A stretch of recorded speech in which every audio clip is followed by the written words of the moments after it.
Hey guys, welcome to the Raising Capital Show. I'm your host, Nate Dodson, and I'm here with my co-host. Jillian. There.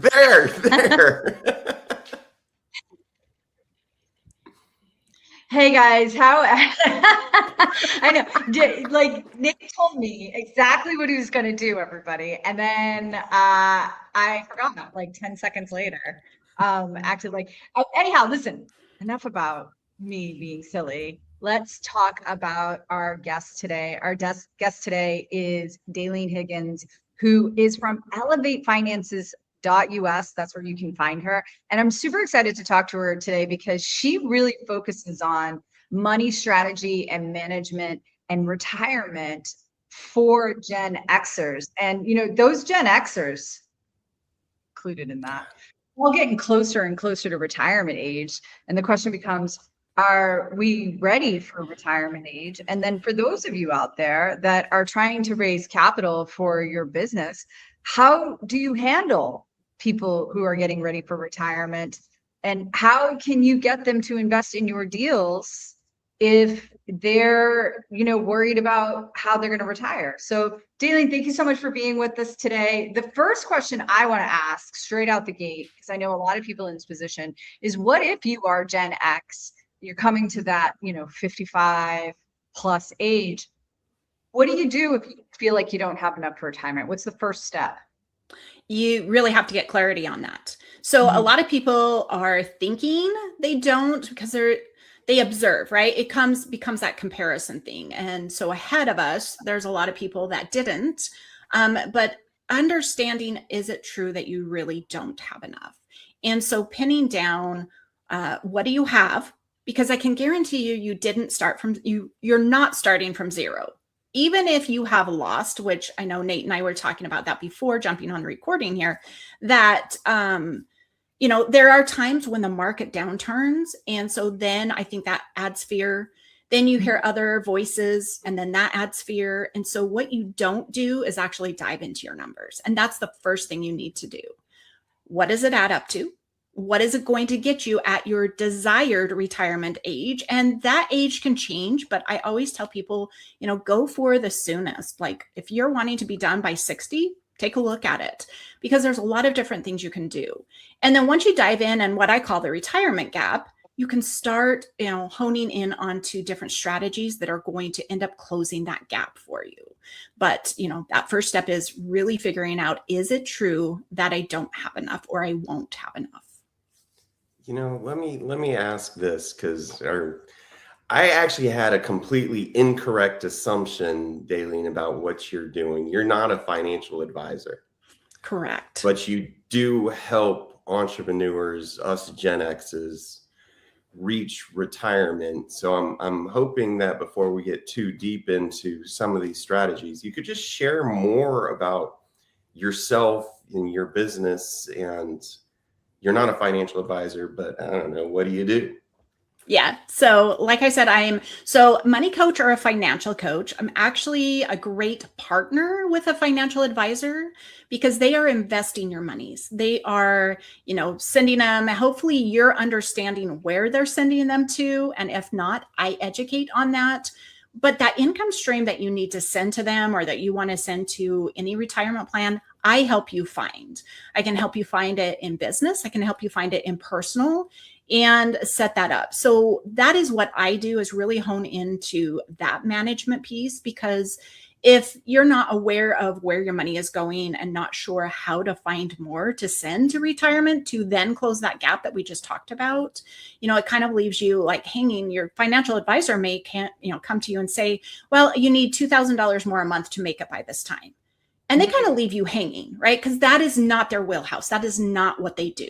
And so if you're like, I don't know how to do that, that is where money coaches and financial coaches are best to get help. We dial into what is the management piece? Where are things going? Do you have that $2,000, right? Because then at least now we have a number from the financial advisor, assuming I am currently working with a client, assuming that what you have told your financial advisor are the expenses that you need in retirement are correct. They don't look at that. They don't question that. I actually dive in with my clients to their numbers. And speaking about expenses, one of the biggest ones that's overlooked, and I know this is done in business as well, so it's business and personal, are those irregular expenses. These are for memberships, insurances, things that come about quarterly, biannually, or annually, and nobody puts them in their monthly expenses, but they need to be there. And so if that piece is missing and you tell your financial advisor, well, this is my number of expenses for retirement, that's what they're going to go off, trusting that you've done the thing right. And you might be close, you might not be close, but if you overlook that, it could really have you, scraping and scrimping and struggling in retirement, which is what my client is currently doing. So we're trying to finagle on the flip side of she's already retired, she's already got her portfolio, how to kind of keep that so that she doesn't run out at the age of, I think, 74. So. Mm-hmm. Now, you were able to retire after working like really hard for 13 years on this kind of money management. What was it? What was the one thing you did other than, obviously understand the numbers? Now you have to grow to that number. So what was it that you did to make sure that was achievable in just 13 years? Yeah. So 13 years was when I got started. And again, just like I told everyone here listening, watching, is that you're not starting from zero. I wasn't starting from zero, but it was time for me to get serious. The biggest helper, the biggest thing I did was focus on one thing at a time, right? Because everybody is wanting to go look for that magical investment, that magical piece that's going to get them there quickly. But what you need to do is just start focusing on one thing at a time, and start refining that. How can you get more money into retirement accounts, into investments? It doesn't have to be retirement based. And if you're looking to leave before age restricted retirement accounts, you've got to be building those outside of that. So, focusing on one thing at a time. And what do I mean by that? Like really hone in on your budget. I know everybody hates the word budget. Name it what you want, right? That you can call it a spending plan, a money plan. That's all a budget is a plan. And so then you can start looking at it and start refining. So when I work with clients, we quickly create that off the cuff, and I quickly give them a retirement strategy to start working towards, like what fits best for their scenario. And then I have them track for 30 days to really make sure that's accurate. So if you're not doing that, that's a very good first step. And, I'm not about restriction. I'm not about cutting. I don't do that with clients. We start where you're at and go from there. And then, just kind of focusing on that one thing at a time, builds up over time, right? Small steps compound, just like money in your investment accounts compound over time with the interest. Just to kind of connect what you're talking about with our Raising Capital audience, you do coach people on how to create more streams of income, more savings, and you work with financial advisors. You're not the financial advisor. Correct. So on our listener side, the guys that are actually raising the capital, they're more analogous to that financial advisor. So you're actually the type of person they would work with for them to help their investors find those additional streams of income, to find more investable capital. And along those lines, I'd love to hear more about some of the strategies that you may help implement. And of course, if any of our listeners want to learn more, so they can reach out to you directly, but we'll get to that contact part. But if you could speak a little bit to what some of these strategies are. Yeah. So I have named them because, like, Jillian said, 13-year focused retirement journey. I kind of summed it up into 3 retirement progress levers. So you have your savings, which everybody knows. You have your debt, and then you have expenses. And so, for example, in retirement savings, I help somebody who is a Gen Xer. Are you already at saving 10% for retirement? What does that look like? That's a first immediate step. We get to work on whatever that means. And so we may have to balance it with a strategy and expenses, meaning, Are you getting the best deal on insurance? When was the last time that you evaluated your home insurance, your car insurance, those types of things? Are you, can you free up some money there? I know a lot of people are, have a $250 deductible. Well, you can save money if you raise that to $1,000, making sure you have $1,000 on your savings, and then you have more to invest. So we look at the expenses from the sense of what you have to pay, what you have to have. Is there savings within that? And then just redirecting them. Debt, if you are carrying debt and you are going to have it paid off before retirement, you eliminate that out of your how much do I actually need in retirement? It doesn't mean that you're going to be debt free in retirement always and forever, but getting there, right, helps you get there. So we start looking at those different things and those pieces, basically how they move, how they work around. So yeah, when I say expenses, it's not about cutting. It's really about even management fees. So if you have retirement accounts or if you have investments, what are the management fees based off of that? Could you go somewhere else and save?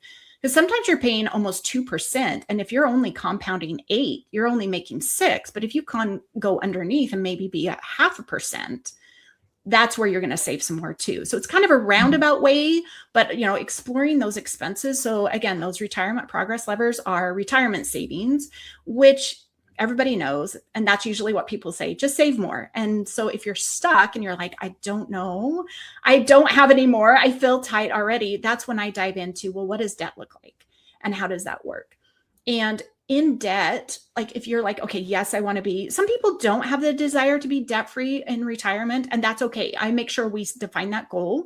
But as your payoff plan, is there a point where instead of continuing to snowball, you can back off the snowball and put more into savings earlier, right? So it's kind of a balanced effort of paying off debt and putting towards savings. So there's a lot of exploration there. Those are just a couple of the ones that I think make the most sense to people, but there's a lot of areas that I can help them dive into.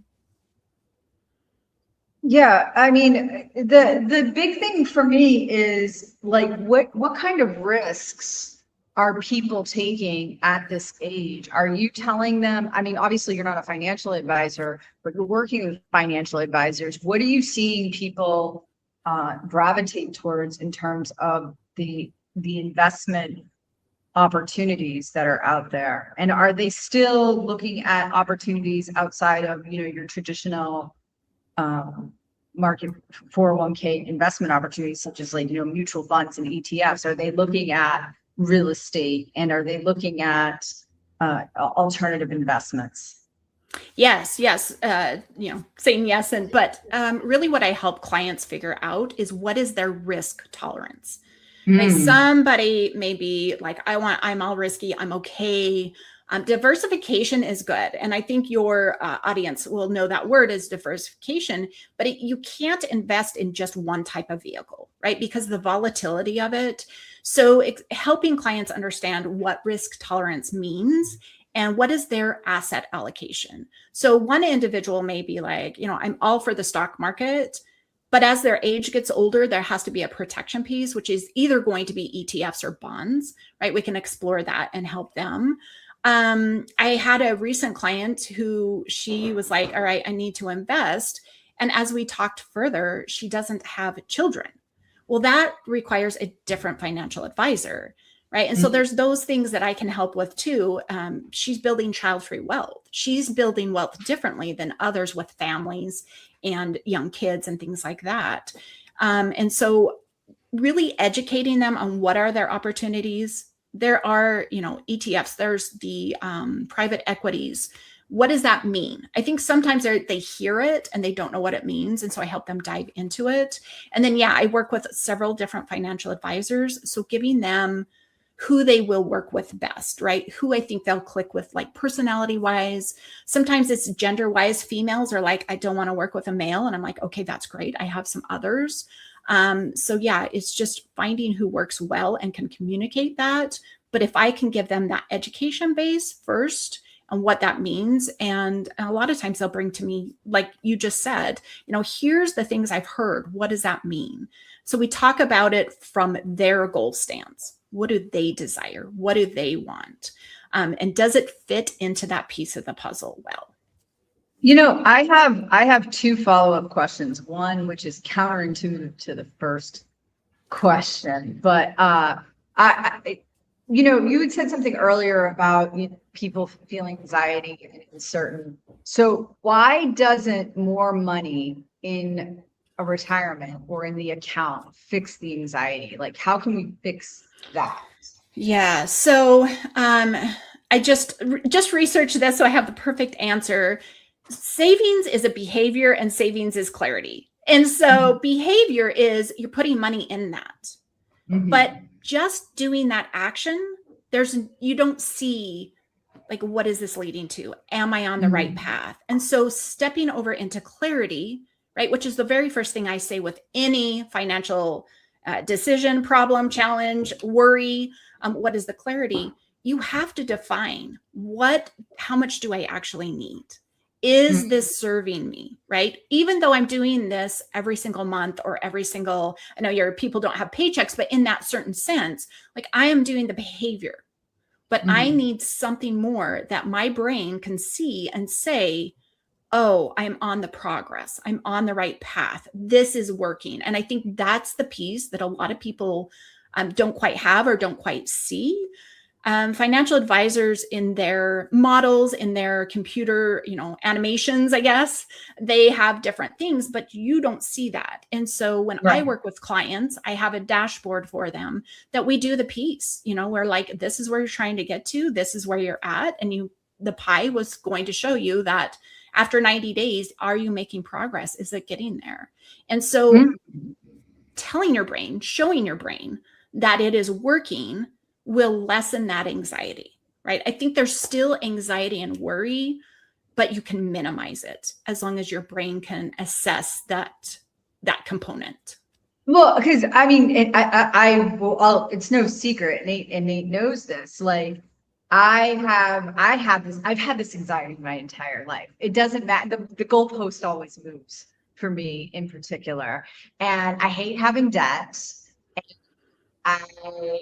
Nate and I live in the world of where debt is good and you leverage everything so you can build more wealth, right? But I hate it. And whether I have $100 in my checking account or retirement or 500,000 or $1 million, it's never enough.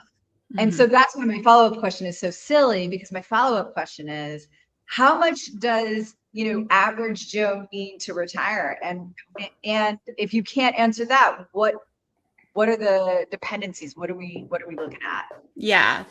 So average Joe, right, works well for your 20s and 30s. You need to aim for $1 million. You need to aim for 2 million, whatever they're throwing out there right now. Right. The closer you are to retirement, your expenses, the life you want to live.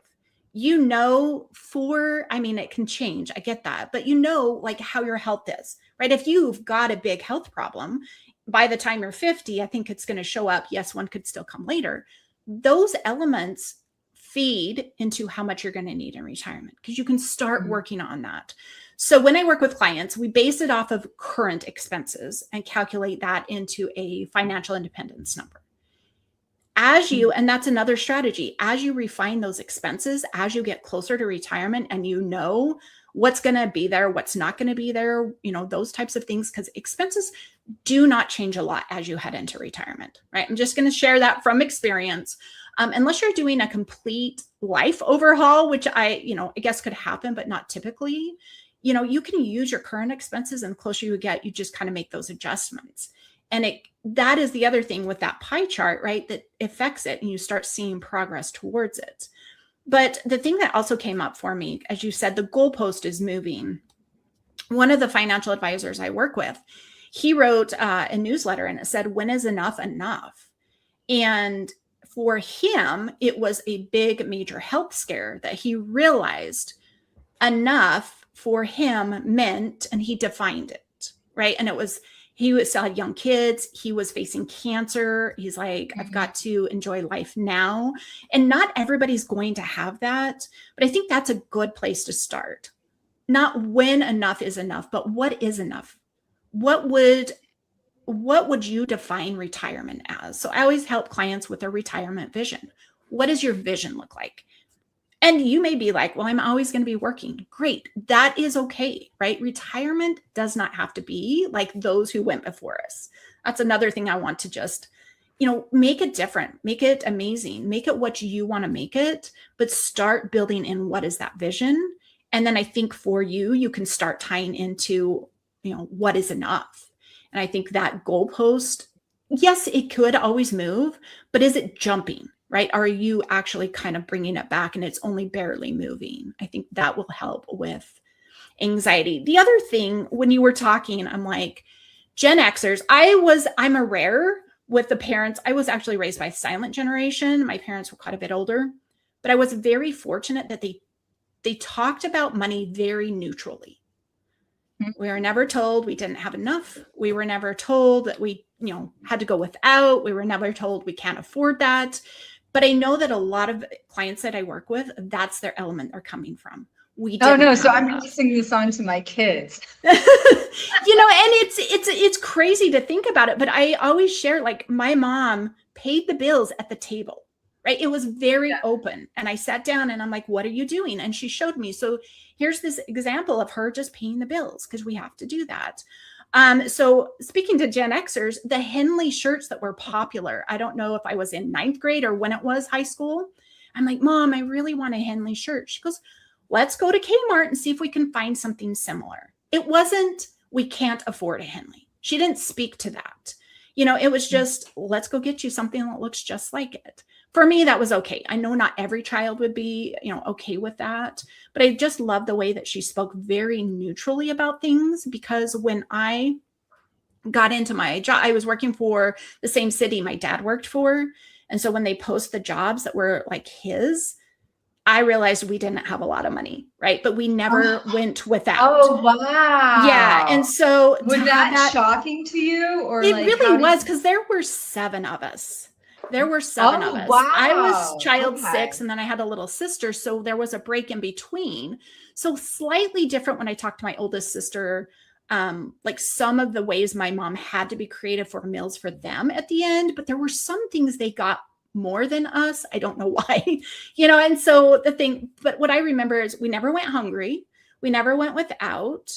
We had 3 meals, every day. We had the same dinners every week, with a slight change here or there, but, just recognizing that. So I think that's the other thing is maybe from your experience, they call them money stories, thinking back to your childhood, what are you bringing with you? What is that in the back of your mind? It's sometimes really helpful to start exploring, what am I telling myself subconsciously? When I worked with a client, I'm like, okay, you've got a lot of money here, but we've got to get it outward doing some work for you, right? She was a little leery of investing. And as we talked more, she had kind of like tucked it away. When she was a teenager, her family home caught fire and they lost everything.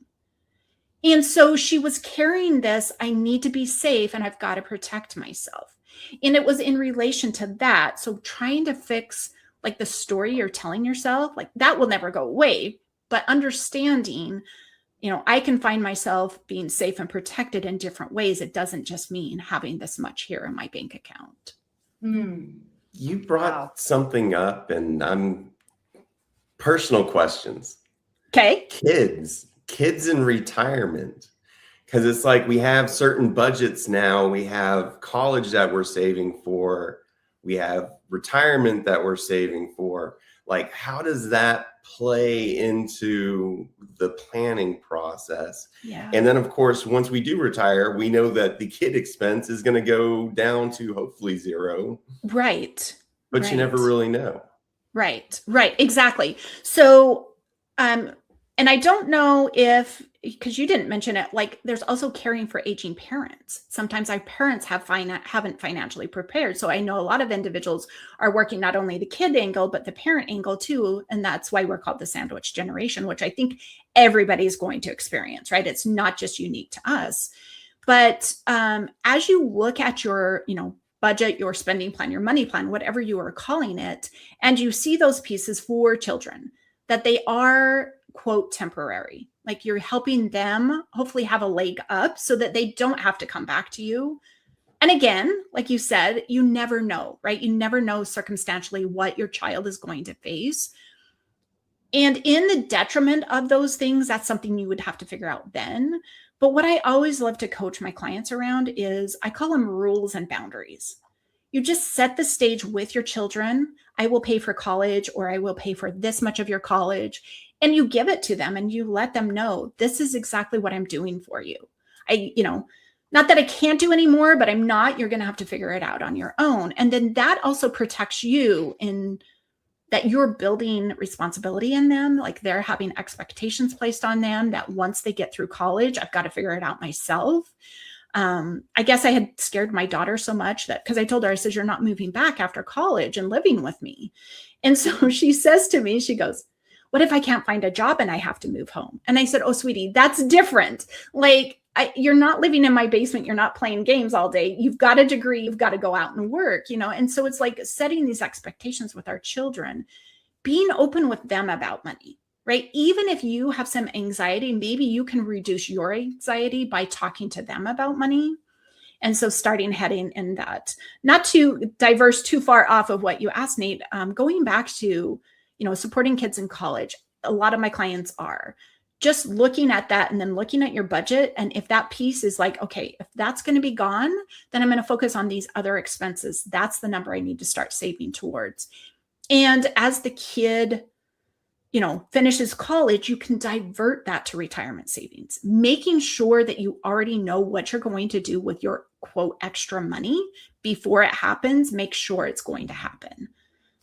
Got it. I've never actually asked you, Jillian. We talk about so much stuff, but how are you planning for your kids' college and education?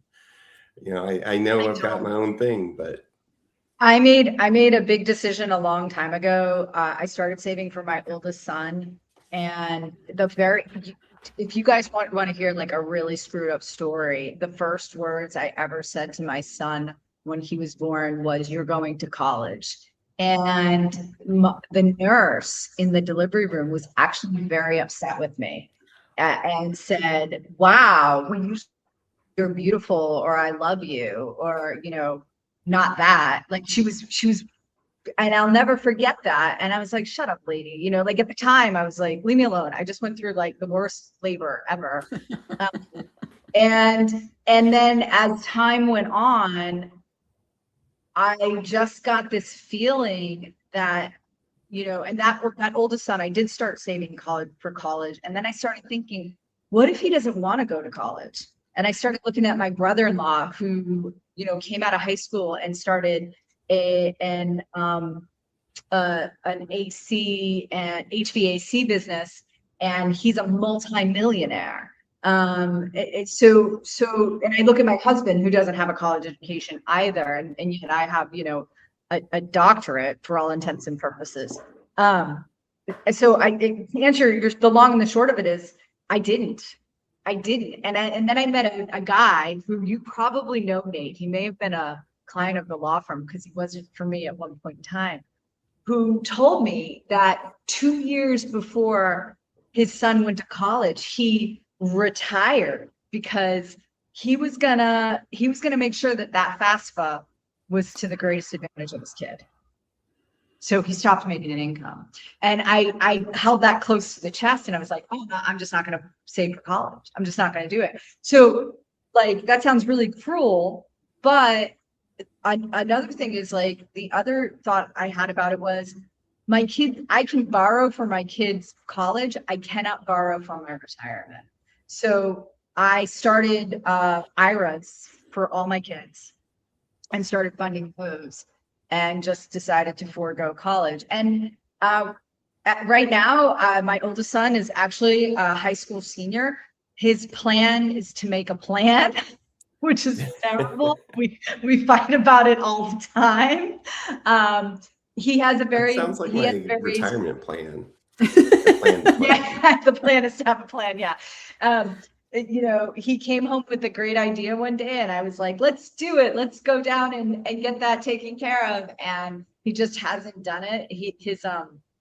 He graduates this month. His school is a little different. They go through July. But so he graduates this month, and he wants to be a chef. That's what he wants to do. So traditional college is not gonna serve that purpose. And he had the brilliant idea of like, I'm gonna enlist in the Coast Guard. He loves to sail, and he's gonna try to get it in his contract that they'll send him to culinary school and allow him to work in culinary. And he talks to the recruiter, and the recruiter's like, no one wants to cook around here. So this is awesome. So I'm like, yes, that's what we're doing. GI Bill all the way. So that's my college plan, Nate. Now I screwed up. I did save for my kids. Go to college. Now my kids have to go to college. Yeah, I know. That's what I mean. And like after that incident with the nurse, after saying those words and having that incident with the nurse, I just thought, what did I do wrong? Like my child is 15 minutes old. What did I just do? I already screwed up parenting. What did I do wrong? And it's just been seared in my brain for 18 years. So I know it's a terrible, it sounds terrible. I don't save for my kids' college, but I actually think it's the best thing for them. So I don't judge anybody who does it. I just haven't. Yeah, I had to pay for my own college. My parents, obviously, my parents didn't make a lot of money, and so it was on me. However, FAFSA was not in my favor because my dad I was working full time as well. So student loans were not an option for me for several years, which was very hard. I literally took out a 15% signature loan to make college happen. Right. I can't. And so going off of that, I'm like, okay, it was fine. Like the way I went, the way it worked out, I was happy with it, but I wanted to pay for my daughter's college. I only have one. I don't have multiple, so it wasn't going to be that expensive. And I waited a little bit longer. They still need college. Right. Still send them. She's 28, so we're well past that raising part. It is hard. It is so hard, but I waited a little bit longer than Jillian did to explain to my daughter she was going to college. I think I started at age of 8, and I was like, when you go to college, and then that was how I spoke about it. She came home her senior year, and I don't remember, it was early senior year. And she says, Mom, do you know there's some people that they don't even know what they're going to do? I said, well, they didn't have me as their mother, right? She was just like, she knew the path, and she knew, but I made sure like the degree was open to her. I wasn't like, you have to do this or you have to do this. My advice for anyone going to college is, and then what I told her was, leave your door open. Don't get a degree that just sucks you into the corner and that's what you have to do, right? And just make it open, make it wild and wide, and you can do what you want to do. And, things worked out. She was in the middle of college when COVID happened. She was supposed to go study abroad so she could do better with her Spanish. Well, that wasn't happening. And she's like, I'm just done. And I'm like, okay. But she finished, she got her criminal justice degree. So she's working at the prison, things are working well for her. But and I don't think it's either here or there for paying for college. Again, like I didn't have mine paid for, but I chose to have hers paid for. I don't know if she'll make the same choice, but it's a big task. It's a big task. If anybody is struggling, like I can't afford to pay for my kids, do what you can. And if that is just moral support, that's what I got. Moral support from my parents, that's enough, right? But if you can financially afford it, you'll work it out. You'll figure it out. I was the oldest of 5 kids. I'm still paying for college. Yeah. Right. And I'm 48.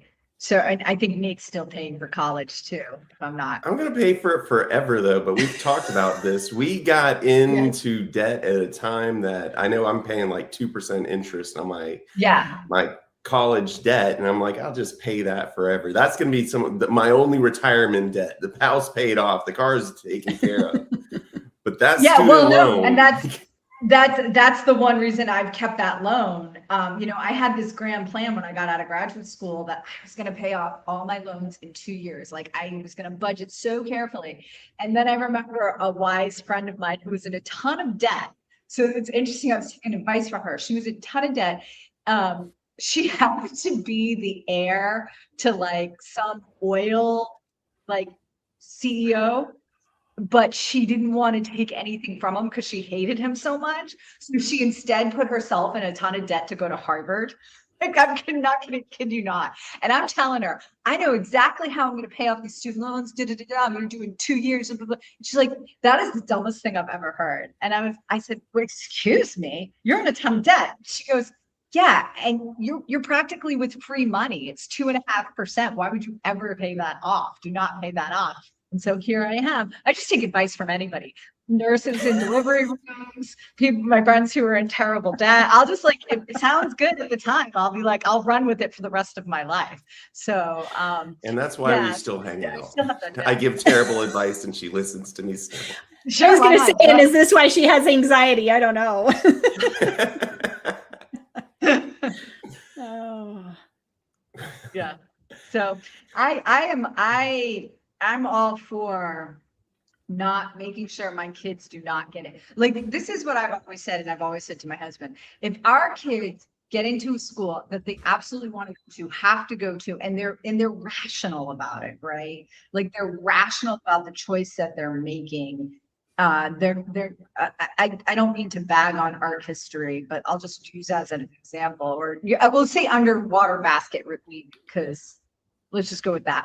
They want to get an underwater basket weaving degree. I'm gonna question that a little bit. I'm gonna say, like, I'm not paying for that, perhaps. But if there's a passion out there that requires a degree and my kids want to pay for it, I'll just mortgage the house. Right. I'll do something like that, or I'll even borrow against my current retirement, or I'll sell an asset. And that's kind of what I've concluded in terms of that. But both of my kids love to work, which is not a bad thing, right? Like, they both have jobs. My 15-year-old and my 18-year-old both have jobs at restaurants. And it's like their favorite thing to do. So you go, boys, go figure that out. Figure that Good to figure the that out 11-year-old, early. we'll see what we get with him. Dalene, you're saying that your daughter knows what she wants to do. I'm still trying to figure out what I want to do in life. Well, it's working for her. She's been there about 4 years. So, you know, we'll see. We'll see. So, yeah, I've always said that. I've always said, I don't know what I want to be when I grow up. Right. It's always on that. So, but like, let's dive into that for just a second here. Like, what do you do? And I just throw out all the things that I would do if my kids were in the situation. But let's bring this back around to the retirement and the investment, portfolio. What do you say people should be doing? Like, should they be taking out of their retirement, for example, or borrowing against an asset, or selling an asset to help their kids with this? Or are you saying, no, you got to figure it out yourself? And that's the thing. I don't have any hard and fast rules, right? I don't say this is what you should do, or this. I really love to talk people through it. But when you were describing exactly like what I'm going to do, you have created options. And I think that is the best position to be in with your money. Instead of this is what I have to do. This is what I have to do. So, yeah. So let me ask something real quick, and I apologize. I'm hearing like an echo. Is it just me, or is it everyone? No, I hear it too. Oh, you do? Oh, it's probably me. I'm going to mute myself. Jillian, you were the only one that didn't hear the echo with, but okay, now it sounds. Dalene, sorry to interrupt you. I was just hearing that echo in there and like couldn't understand you. Please continue. Yeah. So, when Jillian was talking about this is what I'll do, this is what I'll do, this, I love to set people up with options. Being stuck in, okay, this has to happen and I have nowhere to go. Like, evaluating, here are my options, which one's going to work the best for this situation, for this time period, for what I now have in my life, right? These things that Jillian has set up years ago, but now as she's getting there, she has the options to turn out. Now, I don't think this is going to matter most to individuals who are entrepreneurs, but if there's anybody who is a W-2 employee, if you borrow against your 401, I worked with a client. He had to have that paid off before he could leave the company. So before you do that, I would dive into, am I stuck here? right? Because sometimes we don't want to be stuck. We might not have any plans of leaving. And I think sometimes that can create a big detriment. He didn't have options. So I think, making sure those options are there. So, if it makes sense at the time and the trade-off, that's what I always try to educate my clients on. There are trade-offs. When you choose to borrow from your 401, it is going to lessen maybe what you're getting back in the end. But for you, is that the trade-off that you're okay with, right? Selling an asset, the trade-off of I won't have that anymore, but my child gets to go to school. Thinking through cleverly, like all of those pieces, I think is very important, and building that structure, right? So you're not, because Jillian could have easily said, well, I opened IRAs for them. I'm just going to use that, right? Because that's kind of what as you were cycling through, but that may not be the best decision at that time. But now that you have all of the opportunities, so I think everybody should be working towards creating as many options as they can. And to open an IRA, you do have to have an income. So Jillian's kids were so cute that they were actually models for her law firm that she paid. That's right. They participated by me taking pictures of them. I'm not even joking. You laugh, but I'm not even joking. I would take pictures of them with checks from clients and put them in my newsletter. And I'd compensate them for that. There you go. There you go. But as you were talking, I mean, there's also 529s now, right? Those are options. And now if they don't, like you were saying, my fear of, well, what if they don't want to go to college? The 529 now can go forward with them. It can change. And I love that they've just made that change. So I think some of these 500 plans, that's just what I'm going to call them, right? The 400 plans, I think they're getting smarter as obvious things, as we use them, and it's not exactly what it is, because not every child is going to go to college. I remember, so your son who's graduating, as you were talking about that, I remember graduating high school and I'm like, I'm never going to school again. And then I returned and I did a bachelor's, and then I returned and did a master's, and I thought about doing a doctorate, and so it's like, okay, you never say never, but. That's what I said when I graduated college. I'm never going to school again. And then I immediately went to law school, and then I was like, I'm never going to go to school again. And then I went and pursued a master's degree. And now I'm like, maybe I'll go to school again. We'll see. I know. I'm toying with it. I know Jillian always wanted to be a chef, so she's going to go to the CIA and. Yeah, right. No, I need everything.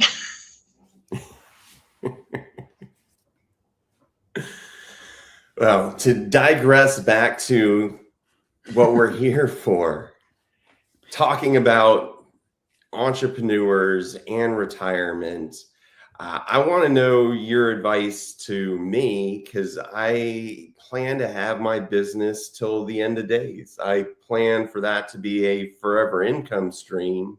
Mm-hmm.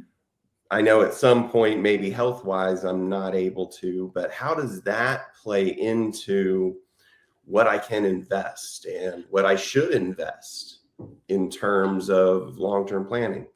Yeah. So when you think about keeping certain streams of income, right? Or even as you're creating streams of income. So this can be for anybody having anything. What you do is calculate, how much am I going to need every year? So then what does the business bring in? And is that going to change? And kind of have that loose expectation. Then what else do I need to cover? What isn't covered by that, if there is anything, right? And start exploring that. Diversification, it would never hurt you, right? It would never hurt you to be able to have something else, somewhere else, planning and covering that. But yeah, businesses are different, but they also feed into personal, right? And so there is that link. What you're not managing on personal is going to maybe drain the business or make the business harder. So making sure that you're working to not only make sure your business or expenses are good, but that your personal expenses are good. And so supporting that. And so yeah, let me get to I want to share the formula, because I know people are probably like, how do I know how much I need to make? So calculating your expenses, just like I said, on a annual basis. So what do you have monthly? But then what do you have throughout the year? Those irregular expenses. Make sure you get a total that equals those 12 months, right? So if your irregular expenses are 4 times a year, obviously you're going to multiply it by 4, 2 times a year, or twice a year, you're going to apply, and so on and so forth. So then you have a number. Let's just go with 100,000 because that's easiest, right? And what you do is the formula I use has been used in the FIRE community. So that's financial independence, retire early. It's held, for many years. It's the best way instead of having to get some modeling software for your computer. And you take that 100 and you times it by 25.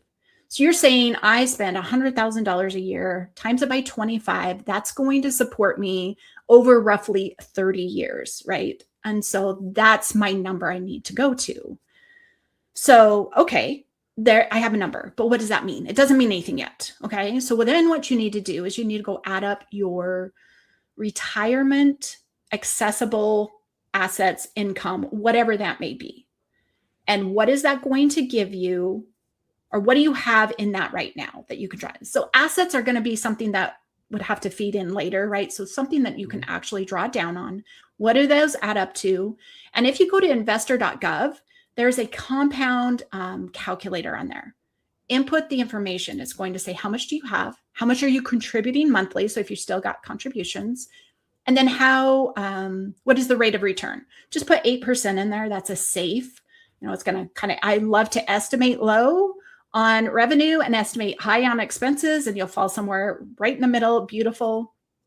And then it will tell you how much your savings is going to be at the time you're anticipating retirement. Now, that might be a moving target for entrepreneurs. Go with the earliest. Like if you're like, okay, 60, I'm going to make some changes. So I want to calculate to that, make sure that's in there, and then just compound that. So the initial number times 25, and this number subtracted is now your gap. So this is where you need to start either increasing your savings. Think about debt. How much is debt is in that expense? And if you're like, yeah, I'm going to have half of it off or all of it off, remove that out of that initial formula, right? And then expenses, where can I be more prudent about the things I have to have? And am I getting the best deal to save me a little, to basically just divert that, right? So I'm going to take it, instead of paying it in an insurance premium, I'm going to shift some of it over into retirement savings and let it grow. Okay. Well, you're giving me personally as an entrepreneur way too much to think about. Oh, no. So, Jillian, what's your retirement goal? I know we're in kind of similar situations of just being entrepreneurs. Mm-hmm. Yeah, for me, I had some money in a Fidelity account, and then I moved everything over to Vanguard.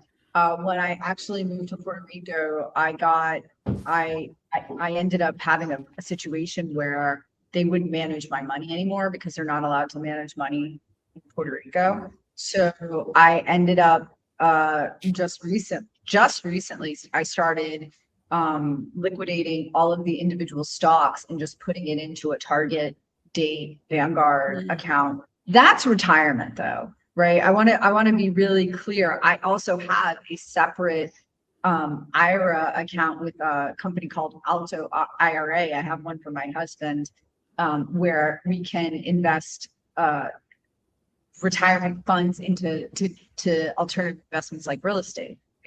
And then I have just a bunch of real estate assets that are floating out there, syndications, funds, things like that are all over the place as well. And, those are, investments, but the reality is even though they're outside of a traditional retirement account, those are some retirement assets as well.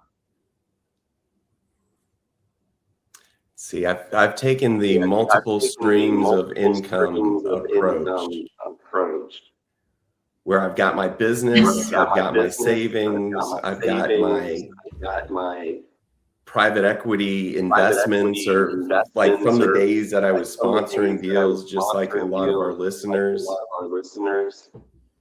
And hopefully Yeah. all of that coming together, real estate that I bought, my Spanish abode,